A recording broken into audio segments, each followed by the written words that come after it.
Bismillahirrahmanirrahim. Assalamualaikum warahmatullahi wabarakatuh.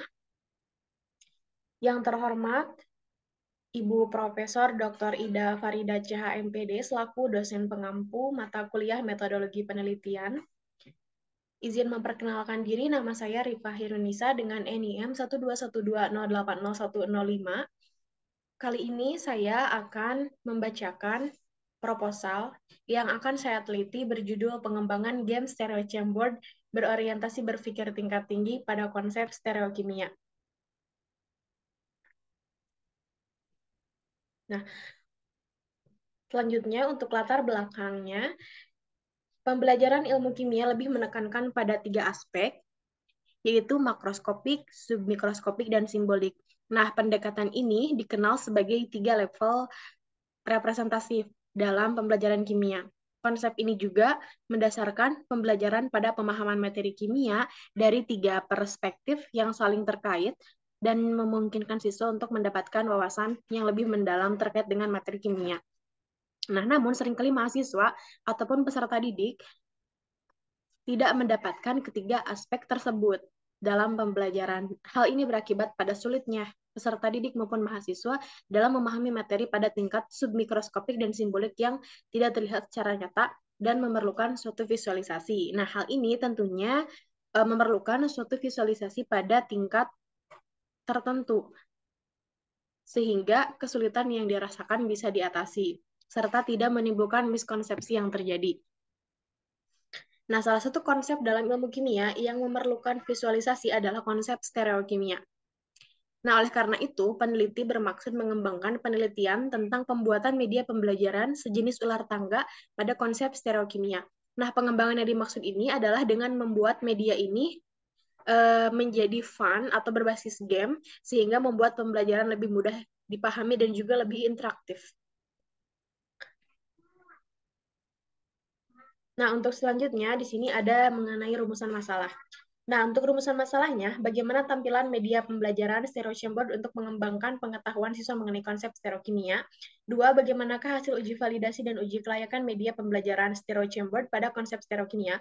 Tiga, bagaimanakah hasil uji validasi dan uji kelayakan media pembelajaran stereo chamber pada konsep stereokimia.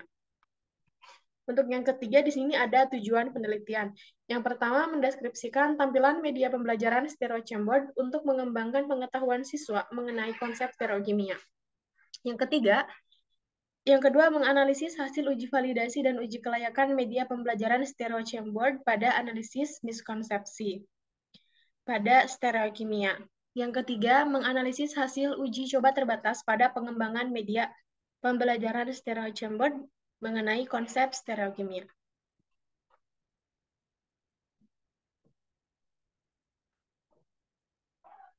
Nah, selanjutnya ada manfaat penelitian.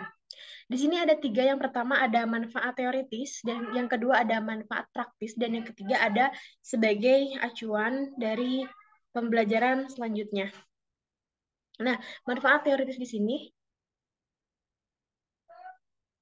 diharapkan dapat digunakan sebagai sumbangan untuk mengembangkan teori yang berkaitan dengan media pembelajaran, khususnya dalam ranah permainan.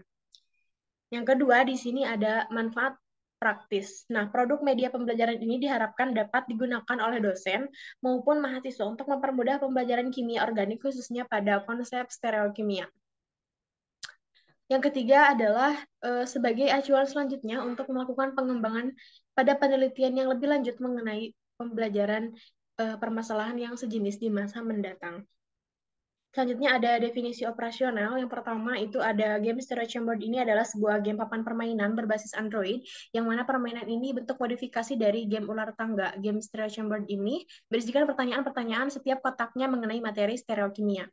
Yang kedua ada Quizizzer. Nah, ini adalah platform media pembelajaran berbasis video interaktif yang dapat membantu pendidik dalam memilih video, kemudian mengedit, menambahkan pertanyaan dengan berbagai tipe dengan menggunakan Quizizzer.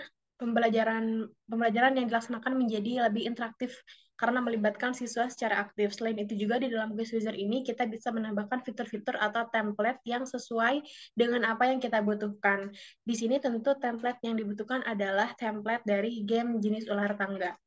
Yang ketiga adalah stereokimia. Stereokimia itu adalah studi mengenai molekul-molekul dalam ruang tiga dimensi, yakni bagaimana atom-atom dalam sebuah molekul ini ditata dalam satu relatif yang terhadap yang satu dengan yang lain. Nah, selanjutnya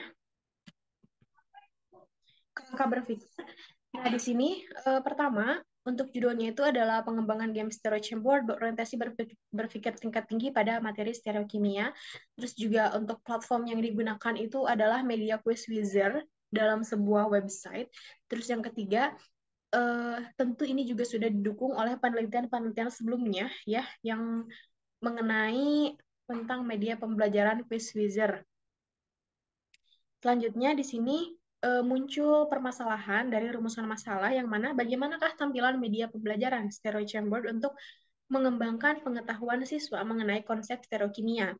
Nah, lalu di sini dijelaskan juga bahwa stereo chamber ini serupa dengan games ular tangga, hanya saja di setiap bidangnya itu ditambahi dengan pertanyaan-pertanyaan yang terkait dengan stereokimia. Lalu subjek penelitiannya itu adalah untuk mahasiswa semester 3 pada konsep stereokimia yang mengambil mata kuliah kimia organik 1.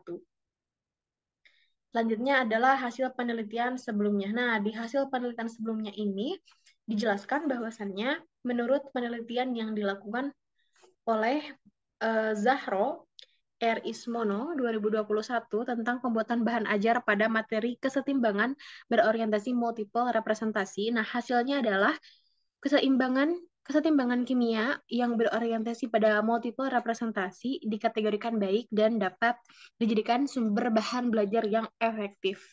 Yang kedua adalah penelitian yang dilakukan oleh Costa ini tentang pembuatan media pembelajaran berbasis kartu yang menunjukkan bahwasannya permainan kartu ini berhasil membuat peserta didik terlibat aktif dan termotivasi karena awalnya peserta didik tidak minat dalam mempelajari stereokimia. Terus juga yang selanjutnya menyatakan bahwa pengembangan media pembelajaran ular tangga ini menghasilkan efektivitas yang besar. Terus yang selanjutnya, penelitian yang dilakukan oleh Suja di sini menggambarkan bahwasannya permainan game berbasis ular tangga ini bisa menstimulus dan meningkatkan motivasi mahasiswa maupun siswa dalam belajar. Nah, selanjutnya penelitian yang dilakukan oleh Da Silva Junior tentang pembuatan media pembelajaran ini menunjukkan bahwa permainan ular tangga ini sebagai alat didaktif untuk membantu penguatan konsep peserta didik. Selanjutnya adalah ringkasan kajian pustaka. Di sini ada mengenai tentang media pembelajaran, yang mana media pembelajaran ini adalah alat untuk memberikan pesan dan juga meningkatkan daya pikir siswa. Selain itu ada Quiz Wizard. Quiz Wizard di sini juga adalah platform media pembelajaran berbasis video interaktif. Terus yang ketiga ada Game Stereo Chamber. Ini juga adalah sebuah papan permainan berbasis Android. Modifikasi dari game ular tangga. Yang selanjutnya ada stereokimia. Yang mana stereokimia ini adalah alat cabang ilmu kimia yang mempelajari tata letak spasial dalam atom. Selanjutnya adalah metodologi penelitian. Nah, metodologi penelitian ini yang pertama dari jenis penelitian. Jenis penelitian ini memakai jenis penelitian kuantitatif dengan sumber sekunder. Artinya sumber sekunder itu adalah sumber-sumber yang memang merupakan sumber dari jurnal, sumber dari perpustakaan, buku, dan lain-lain sebagainya. Terus yang kedua ada prosedur penelitian. Ada tahap analisis, desain, pengembangan, implementasi, development, dan juga evaluasi. Selanjutnya ada instrumen, yang mana di sini ada peta konsep, analisis konsep, flowchart, storyboard, angket validasi, angket uji kelayakan, angket pretest, dan juga post-test. Selanjutnya ada teknik analisis data, ada analisis instrumen, angket validasi, analisis data instrumen, angket uji kelayakan, hasil post-test, angket respon terhadap produk yang dihasilkan. Nah, selanjutnya di sini ada agenda penelitian, yang mana agenda penelitian yang dilakukan adalah selama kurang lebih 4 bulan yang berisikan mengenai tentang ringkasan-ringkasan mengenai apa yang akan dilakukan. Dari mulai penelitian sampai terakhir di ujian munakosah. Mungkin cukup sekian yang dapat saya sampaikan, kurang lebihnya mohon maaf. Saya tutup. Wassalamualaikum warahmatullahi wabarakatuh.